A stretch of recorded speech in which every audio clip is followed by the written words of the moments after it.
my guest for this morning, Philip Addison, is a member of the MPP.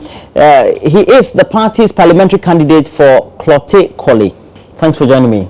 Thank you. He's also a legal practitioner. And Dr. Rashid Popo, Minister of State, the President in charge of the PPP, so the private sector. He's also the Member of Parliament for Wa Central. How are you? Thank you. Look at you. How is the campaign going? I have to start with you. Well, it's going well. Yes. You getting the enthusiasm that you want? Yes, I am. Yeah. You feel the responses are good? The responses are good. Okay. What about you? Have you been doing the campaign? Well, you are in how many terms in office as MP? I'm in the third term. So you're going for your fourth term. Okay. You have great experience. You seem to be taking it cool, I believe. Well, taking it cool. Yeah. Is it under control? It's under control. Okay. All right. It's good. And he's a member of the NDC, and particularly when the NDC is putting together, it's what it calls putting the record straight press conferences in which the media is very much enthusiastic about them. Then you should know that it's all because they are feeling the heat or they want to respond to the MPP. And Fifi Kwete, he's a Minister of Transport, but also has been known for those press conferences in the last 2 or 3 elections. And putting the record straight campaign started yesterday, and speaking at the forum, he raised a number of issues comparing the MPP and the NDC regimes, close to 8 years of the NDC in the second time, and also the Kufuor administration, and seemed to think that the NDC has done better relatively as to what the John Kufuor government did. I'll start with you, Dr. Rashid. Yeah, I think so. Largely, Honorable Fifi was right. Looking at comparing the records, if doing well means making sure you stabilize the economy, making sure you provide the needed infrastructure for us to reflect our status as a middle-income country, we have done so well. Nobody can take away the fact that the NPP has done something, but where it comes to comparison, within the periods of comparison, we have done much more, and it wasn't out of place for him to have brought out key examples of human development. When you come to human development, areas of building universities, what we have done, building hospitals, what we have done, and then key infrastructural developments, so it's important that these things are made clear, are laid bare. When you take the resources of the nation and you are in charge of it, you should demonstrate strongly that you can use it effectively. And so Fifi was largely right. And Mr. Philip Addison, Fifi Kwete seems to suggest that the Kufuor administration opted for HIPIC, and so was giving some debt relief. And the first term of the Kufuor administration was not burdened with a lot more of the debt, etc. And so concluded that even though the current regime seemed to have borrowed so much, while they see those as investment with the projects that have come out of those borrowings, you seem to see that as liabilities to the state. Well, I think that this question has been answered comprehensively by Dr. Mahmoud Baumia, who gave us a comprehensive overview of the kind of monies that have been made available to the current government and what use that money has been put to. He's talking of investments. We are saying that only a fraction of the amount they have taken so far have been used for that investment. And we don't know where the rest of the money has gone to. So when you talk of investments, we can see it. It's just a tiny fraction of the money that has been taken that has been used for these investments. Also, even when they're talking about the kind of investments they've made, they take credit for some of the things that they did not do. For instance, I noticed that they take credit for the University of Ghana Teaching Hospital. That is not an investment by the government. Really? It is not. We've had a former finance minister, Dr. Kufuor, come out to say that very loan was contracted by government, signed and appended by government, approved by the Parliament of Ghana based on the finance minister sending referral. Who came out to say that? Dr. Kufuor is a finance minister, a former finance minister. And he says the loan was approved by the government. Yes, he said he was very much instrumental. He even initiated the agreement. My understanding was that the government guaranteed the loan. That is my understanding. For the University of Ghana. For the University of Ghana. Yes. So they acted as guarantors. Right. So this is a loan that has been put together by the private sector. It was guaranteed by the government of Ghana. That is my understanding. As in a sovereign guarantee. That is it. That is it. But I'm saying that overall, I mean, there's been a clear analysis of the kind of monies that have been taken by this government, and they cannot show what use they put that money to. That is the basic problem.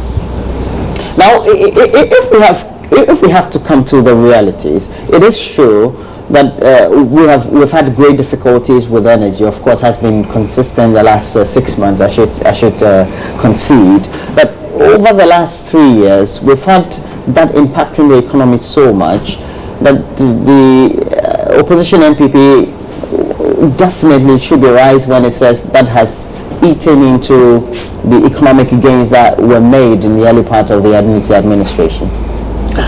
Well, energy is very crucial for any economic development, and if you have shortages of energy, it affects business, and that admission is already out there. And you would see the trends in development and the period that we had low energy supply, the challenges the economy faced. Businesses had to lay off workers, but as soon as we were able to restore consistent, sustainable supply, then businesses have picked up again. So it is no gainsaying that when there was shortage, then it affected business. But that was an accumulated shortage, which we have addressed adequately. The president made a promise and a commitment that he was going to fix it because others didn't fix it the way it should be. You know, when Akosombo was built the first time, we needed just 100 megawatts of power, but with population growth we needed to add more. Of course, one was added, some other thermal energy plants were added by previous regimes, especially the PNDC regime and the Achampon regime that added one, the PNDC added some thermal plants, and but with time we needed more. In the period of between 2001 and 2008, there was an attempt to add power to our installed capacity, and that was the reason we was initiated, but didn't finish until we came on board to finish it 5 years after. Now, the rest of the energy we needed had to be provided by the present regime, and that was the tax to pay for all the laxity of the past regimes that needed to add more to what we needed to have. And so that's why the present regime has been able to add 800 megawatts to our present power stock, which is unprecedented. It had never happened. I mean, so the challenge you have creates the kinds of response you should have, and the response we have given is adequate, is swift, and is historical. It hasn't happened before, and we should take credit for it, and people should see that we are decisive in what we do. When you talk about debts, it's because of all these things that we call you take money from external sources because you don't have it now to respond to challenges of today. So tomorrow will not have the challenges we have today. And so I know that within our next term of office, it will be easy for us to export electricity to some other countries. How would we do that? We presently are sending electricity to Togo and to Benin, and sometimes to Cote d'Ivoire when we are the lopsided, when it is when they have more and we have less. Okay. But as soon as we get on stream and we are doing well, then we send power to them. So we send power to the two countries plus Cote d'Ivoire. But presently Cote d'Ivoire is quite okay. We are sufficient enough. But Niger and Mali are standing by. So we believe that if we are able to, and we are almost at the 5,000 megawatts, if we are able to get there and add even more stock, we will have the leverage of being able to export power to them. When the NDC says some of these things and do the explanation, it sounds so sweet and makes your argument about the difficulties with energy very much laughable. I wonder whether you're in the same country with them, you know. I keep hearing these statements, unprecedented developments, nobody has done it. Really, unprecedented developments in the energy sector, and we are facing doomsday at unprecedented levels. So how can you say that you have developed the energy sector in a way that no other government has done? Surely it cannot be the case. And I think it's quite surprising sometimes when you hear them talking about exporting electricity. This should be the last thing that anybody should be talking about at this time.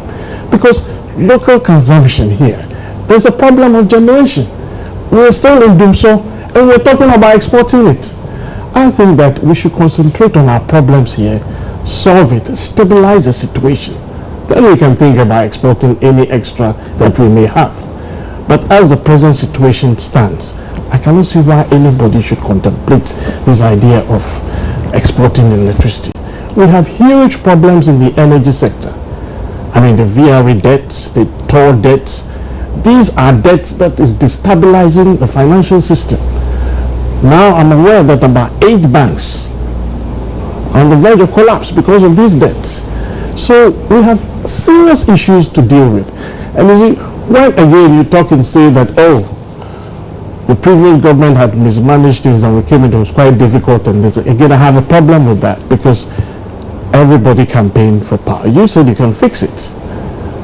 Whatever problems there are, you said you can fix it. You campaigned and you got the mandate. So fix it. But the truth is that we haven't had power cuts, the magnitude we experienced the last 3 years before the last 6 months. Now, what is the comparison? Under this same government? I thought that a better comparison would be under the previous government. Is there any comparison to be made in terms of power supply? Certainly not. That's what we are talking about. Yeah, you see, we have been reduced into a situation that now when we get continuous power for 1 week, we think that it is so great. That's the problem we have. This is where Nigeria was. So you're saying we're glorifying mediocre? Exactly. Okay, or mediocrity. But we have to intersperse our conversations with what was said at that very press conference. And so we listened to Fifi Kwete. NPP claim as well that infrastructure must lead to growth. As far as they are concerned, we are not seeing that growth. NDC claims we are doing infrastructure, but you can't see growth. One, we have established that on both the nominal basis and the real GDP basis, the last 80 years have seen higher growth than NPP's period. So if it's a question of seeing growth, the growth is there. But you need to open your eyes to see it. But if you decide to close your eyes, clearly, not even Jesus or Mohammed can convince you to see that growth. Gas processing infrastructure is not a debt. It is a massive investment. The Kwame Nkrumah Circle interchange is not a debt. It is a massive investment. The Bone Water Expansion Project is not a debt. It is a massive investment. The Tamale Airport Expansion Project is not a debt. It is a massive investment. The University of Ghana's 617-bed teaching hospital is not a debt.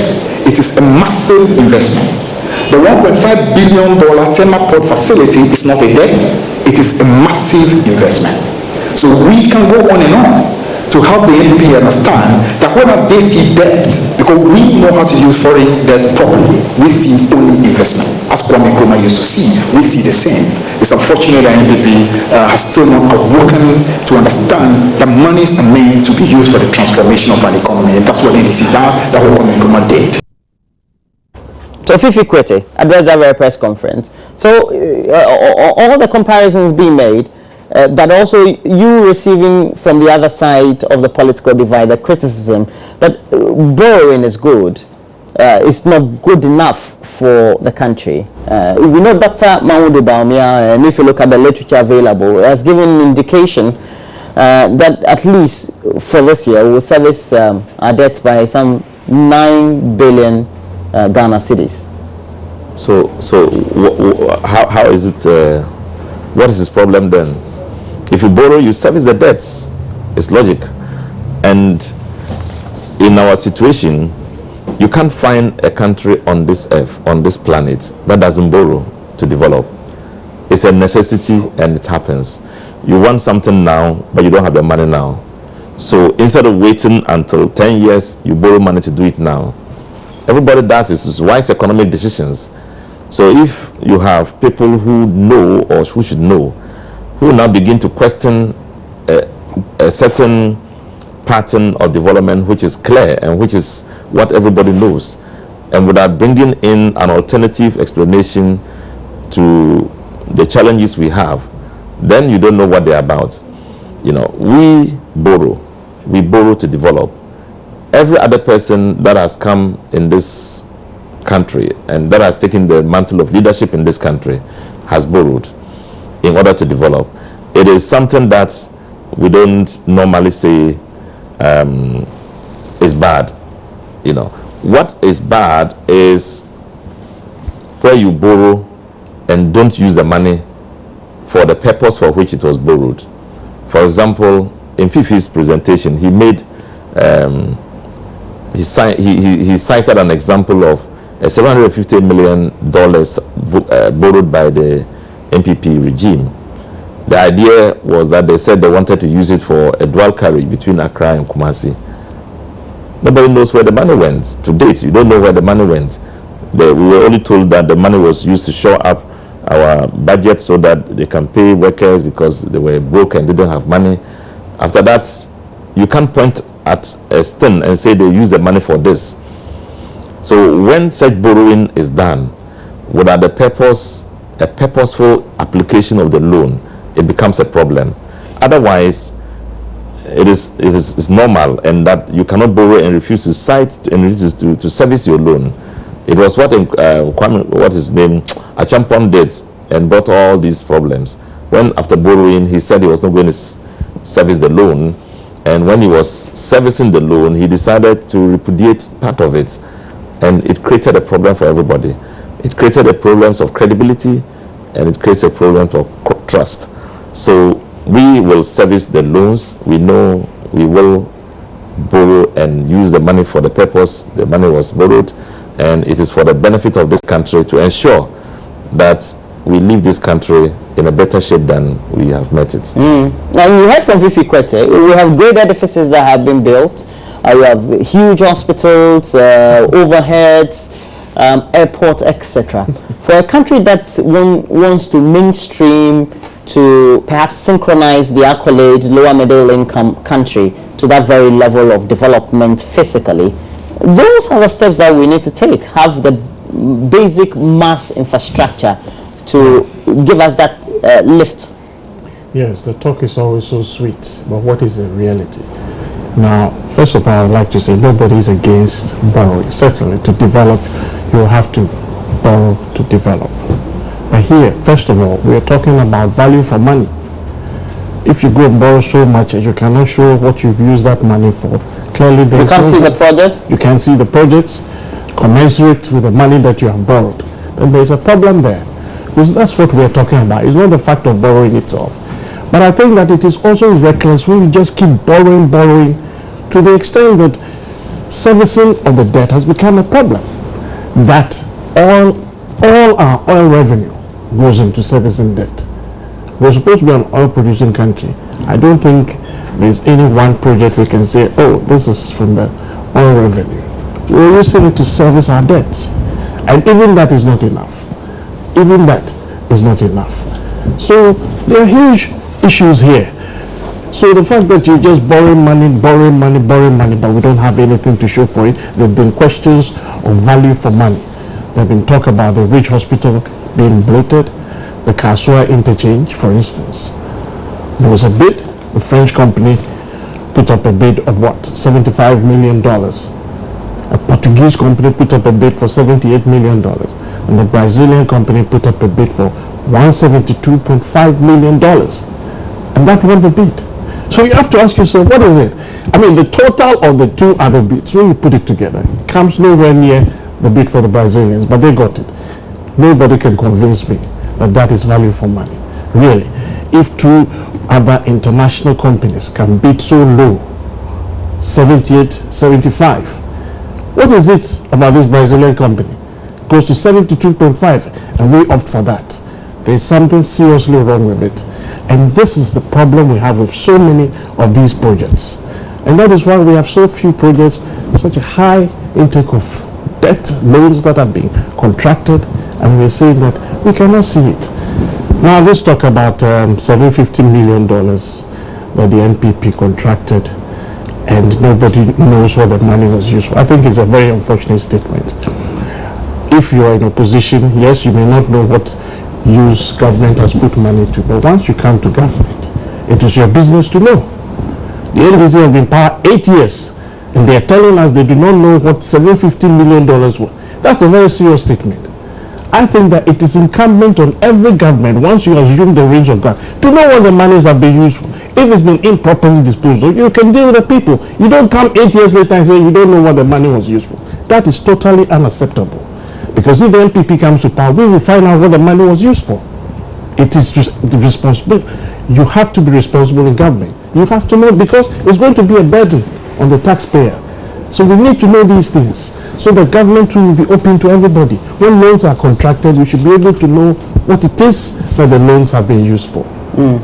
And no wonder Nana Dankwa Kufuor, who is the flag bearer of the NPP on his campaign trail, mind you, he's touring various constituencies in the Greater Accra region. He hopes to wrap up that very phase today. Has concretely and vividly given out the campaign message that even if your government, led by John Dramani Mahama, is given 100 years, you would not be able to achieve anything that will be physical for everybody to see. The challenge for Ghanaians and those who have trust in MPP is that they keep disappointing everybody. They do armchair criticisms. They don't do enough research. They just come out to say, you've spent so much, you've done these projects, the money you have spent is more than what we have gotten. Nobody has come out to do a critical analysis and let us understand why they are saying that. But instead of saying that if we're in government, we should tell them what we use the money. They should find out what the money was, the 750 million was used for. They should have been telling us. They shouldn't have been telling us to be responsible enough to check the books. We have checked the books. We have found that it is wasted. You use it to pay debts, to pay workers, and part of it you said you were going to use to do the roads, you didn't use it, and it was wasted. $750 million, nearly $1 billion. Even though it was put into financial use. Yeah, even though it was put in the books, and then you see the money. But you are saying that in your term, it is wasted. It's not used for any purpose. It was supposed to be used for infrastructure. We can't see the infrastructure. Okay. But your point has been made. Yeah, but the point also is that he made it very clear that if you are in opposition, you don't see what government uses money for. Sometimes you cannot see, but when you are in government, you should be able to see. So I'm telling you now that all the things you are saying and failing to appreciate the fact that we are using the money for something, it is there, it's being used for something. It's cited, and the party and their communicators have also been citing projects that overwhelmingly they thought, based on their own investigations and expertise, seem to have been bloated in pricing. But that's the word, seem to have been. You see, when you are putting out a project and people are bidding for it, you look at various aspects of it, quality, additional things people are willing to do, something you would do once and not do again, because this project is not just about Kaswa interchange. Then what else is it? It has to do also with the road. It has to do with another link to the motorway. Other arterial roads? Yes. Okay. So there's so much to it. I know there'll be schools and markets built out of that. Schools, markets, and all that, built along the way and all that. It's such a complex investment that is going on there. So I would urge them, once he has admitted that opposition sometimes cannot see everything government is doing, they should talk about the things they can see. Okay. So we don't have a problem. Nana Dankwa Kufuor says your president, who is your flag bearer again, the incumbent, even if he's given 100 years, can't achieve anything. But that's also a deficiency on the part of my good friend Anado. You see, you must be able to appreciate leadership before you can be a leader. John Mahama is a leader of a difference. He shows class, he's showing distinction in what he does. There may be some challenges we face, but we are applying ourselves fully to the problems that we are confronting today. Infrastructure, power infrastructure, road infrastructure, water infrastructure, and hospital health infrastructure, educational infrastructure, go everywhere in this country. You would see these things in their numbers, quality delivery to the people, and people are happy. So if you say, if I give you 100 more years, you wouldn't be able to do what else? You know, it is an opposition. That's why I'm saying, when you want to oppose, you must say something that will compel government to change course.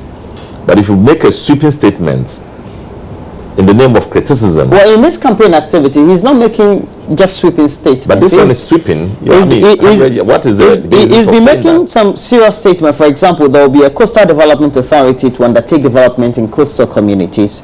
There will be various authorities within the middle belt, and then they'll continue with strengthening with the authority for the northern belt as well. And those are good initiatives, if you ask me. But those are statements made reference to what he wants to do. But if you want to critique a government and make it a sweeping statement, it is not worth it. There are two levels we are talking about here. One that tells about you being inefficient, not doing what you are supposed to do, and not saying it properly. Because you should bring facts and figures to support what you are saying. You should be able to forecast adequately using those facts and figures and make a statement, a conclusive statement for everybody to see that you are saying that if after looking at all this you give you another 100 years, you won't be able to do it, you know. But if you make it and let it hang like that, it doesn't do any good to the people of Ghana. By the way, Nana, nobody is saying Nana is not good. You see, the challenge we have is that Nana doesn't have the men. Nana doesn't have a party. What? Nana hasn't... You mean the NPP? It's gone. NPP is in shambles. All the people who are sacked from the party or how do you call it? They say suspended. For example, Philip Addison here, suspended. A legal practitioner. He's a member of parliament. It's a parliamentary candidate for... I'm even surprised because he's a great guy. I thought that he was with NDC, you know, until he came out to say that he's going to contest for MPP. I'm saying MPP, maybe another MPP version can win elections, not this one. They shouldn't cry foul if they lose elections. Their chairman, Paul Afoko, great guy, who went the length and breadth of this country, campaign, got a grassroots, you know, to get him elected, supported Kufuor, was a kingpin in a party organization, is dropped like a bag, you know, sacked. Well, and he went to court.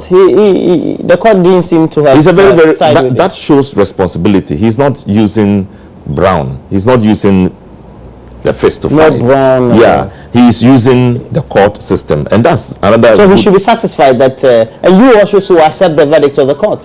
I'm not saying I don't accept the verdict. So why are you going on that very tangent about the party? In the first place, you shouldn't even sack him. In the first place, you shouldn't suspend him. He was relieved of a certain suspended for actions that were it's a fine word. Suspension is a fine word for the word sack. He is the chairman elected by the people. Aren't you also making blatant statement? Why? I'm saying something that is... He's been suspended. You are claiming that he's been sacked. Well, okay, let's come back to the word. He's been suspended. Suspended, made inefficient, made incapacitated. He can't work, along with several other people who had confidence in this man. Now, that marks the division, the permanent perpetuated division in the party. Your general secretary gone, etc. So many people down to the they have an acting general secretary. So now, that has cramped if the one party. person goes, the next comes to fill the seat. That shows that it's a party that has the men to do the job. That shows that it's a party that cannot put its acts together. It shows that this party cannot rule. It shows that power cannot go to them. I just feel for Nana, because That is it. And the results are already, the party has already lost. I'm telling you this because it is you markets. They've already lost. They may have MPs coming back to parliament. That is clear. But the main party, they have failed Nana. Point made. Yeah. But it seems Dr. Rashid Popo is oblivious of the massive crowds and the huge enthusiasm that seems to be following Nana Dankwa Kufuor during his campaign throughout the period of the electioneering. I'm dumbfounded, lost for words. I don't know what he's talking about, really. I don't know what he's talking about. But first, let's start with Nana's statement about 100 years and Mahama would not. You see, Nana Kufuor was not just talking on top of his head.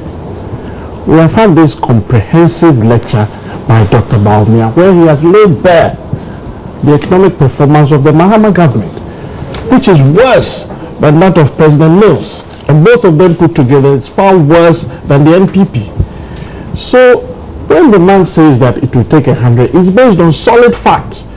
We are still waiting for the response from the NDC to Bawumia's lecture. Now he says there are 170 statements of facts in that lecture that he is waiting for the response from the NDC. It's yet to come. So that is what Nanado is basing his position on. They're giving the exposure by Bawumia and the dismal performance of President Mahama. In 100 years, he will not be able to perform. And you should take this performance against the backdrop of the fact that this was his first 4 years. And you know, every president who has 8 years, you have to go back to the people for a renewal of your mandate. And if you perform so abysmally. Well, the president has had 4 years. He's not had 8 years. Right. His party may have had 8 years, but Exactly. the president. If you perform so abysmally, how can you go back to the people who are suffering, who you made to suffer, to ask for a renewal? Normally, you see a president performing very well, so it would be very difficult for his renewal to be refused. Okay. And here we have do you think that the former president Kufuor, the constitution had allowed him to stand again, and he was standing at the time that we had 2008 elections, he would have won? I believe so. I believe so. And do you think the current president, as it would win? The current president will win. Not at all. Not for my life. There's no way. Very There's no interesting way. as it is. Now, there's also the issue about, we talked about the 750 million. He came back and he said the money was wasted. So it turns out they know what the money was used for. They know what the money was used for, but they are classifying it as waste. You see, that is what I said. But they cannot come and say you don't know what the money was used for. But to say that the money was gone waste, that is... When your flag bearer on the campaign trail makes a statement like, if you give Mahama 100 years, he can't develop Ghana or govern Ghana, what really does it mean? Is it based on how unsterling their performance are? Exactly, and that is what I've said, that it's been laid there by Bawumia. I mean, I don't know if you were at that lecture, but it was so revealing. I watched and later even listened to it. It's stunning, you know. And I'm saying, even in terms of the NDC period in government, he divided it between President Moses' tenure and President Mahama. And Mahama performed badly. And if you add the two, still it comes nowhere near the MPP performance. So there's grounds for making the statement that he has made. Mind you, the MPP government did not have the benefit of oil revenue, right, during the period that it was in office. The NDC came and there was oil money there. But what do we have to show for this oil money? Nothing to show. Now let's talk about the Kaswa interchange and it being a very complex project involving so many. I thought it went to international bidding. And so whatever it is that it entailed was available for all the companies. And in spite of all the complexities and whatever is entailed in them, the some of the bids were lower. Yes, still bidded for 75 million and the Portuguese 78 million. And the Brazilians, I don't know what they saw, $172.5 million. And that was accepted. And you said that's over bloated? Certainly. I don't even know where these facts are coming from, where you get those facts. Because it's all over the place. Are you aware of it? Of the extra bidding by he alone knows it, only people alone knows it. Other companies that entered the tender? I've heard about that. I haven't seen them in a document before. I've seen them in press. Let's publish it and defend it, because you're not aware of what you're a member of parliament. You don't know.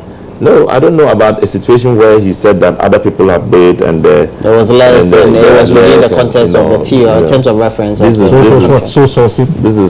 is something that so it was sole sourcing. We are unaware of. So is it sole sourcing? Mr. Philip Addison, when we tend to look at the current structure and pace of development of the current administration, it brings also into context the size of the economy, which really, I think we're now even almost 3 times what the NPP was managing at the time.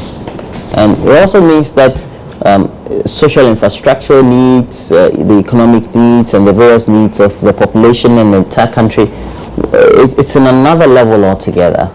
Don't you take that into cognizance when we're criticizing government in that aspect, particularly knowing that you're also a government in waiting, that is if you win the elections? Yes. Everybody who comes to government should know what the responsibilities are going to be. Now, society is not static. The government that Nkrumah had and the responsibilities that it faced is certainly different from the responsibilities that the NPP faced and the NDC are facing now. I mean, if you even look at just population size, population increases every, right? So the need for social amenities and so on increases with time. So if you are a government that is coming to power, you have to factor all these things in. But mind you, while there's a growth in the need for social amenities and so forth, because of the population increase, there's also an increase in revenue. At the end of the day, it's the managing of these resources vis-a-vis the needs of the people that makes a government good or bad. That is all what it is. You see, it can never be the same. The kind of challenges faced by this NDC government, the next government will not face the same challenges in terms of population growth and so on. You have to factor these in. That is why when the Akosombo Dam was built, we were not able to use all the power that it was generated. And we had to let VALCO come in to take a chunk of that power. And we were exporting. Now can we do that? No. Why can't we? Because of population increase. Okay. So you have to have a vision. They need to be futuristic. Futuristic. Fantastic. I think he's replied you succinctly. Now let's go into a last story. We spend some 5 minutes on it, then we'll move on. Unknown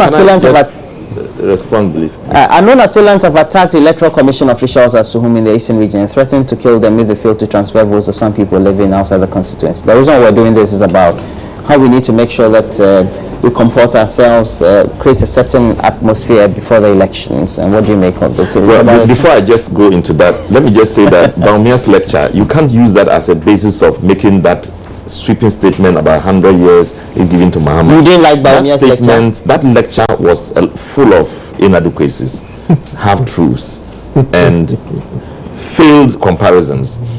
You know, he just made a very revealing statement that if you are doing economics, you look at the times, the population, the availability of resources. He was comparing an economy that is huge, that is 3 or so times bigger than the economy they were managing, and then they were using the same comparison to judge the present, which was unfortunate, you know. And look at the inadequacies in the education, the figures, education figures, economic figures, which the finance minister has come to disapprove.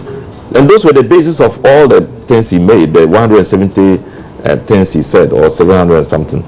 You know, all the facts he read about education were not true. I don't want to say lies. They were not true. And the Ministry of Education has come to disapprove them. Anyway, having said that, the electoral official being attacked is very unfortunate and it's unacceptable. In the present situation we find ourselves, we have moved so far from 92 to date. Ghana's democracy has developed, has grown to the point where it is admirable in the world. And so for people to begin to attack electoral officers for doing their work and for insisting on the right thing is unacceptable. And I will urge the police and the authorities to look for anybody, the security officers, to look for the people who did that and bring them to book. We'll have to wrap up. You have a word or two concerning this very particular? Yes, I think it's all born out of ignorance. You know, you hear people, so many people saying they're transferring their votes. But I think people ought to be educated on what the law says. Because if you want to transfer your vote, you should be at your new address for at least a year. And you have to have evidence of that. So if you go to the EC office and a demand is made of you to satisfy these conditions, and you are unaware, you think that somebody is being difficult. And I believe it is this ignorance that has led to this unfortunate situation. So people have to know what the law is. The political parties have to sensitize the people. Indeed, it is the work of the EC and the NCCE to educate people on what the law says. And the media as well. And we also have to complement the activities. Philip Addison is a parliamentary candidate for the MPP for the Clote Kole constituency. Thanks for joining me. He's also a legal practitioner. And Dr. Rashid Polpo is a member of parliament for Wa Central, but the Minister of State at the presidency in charge of the PPPs of the private sector. Thanks for joining me, my good friend. All right, we're taking a break. When we come back, we'll have a lot more for you. Do stay on.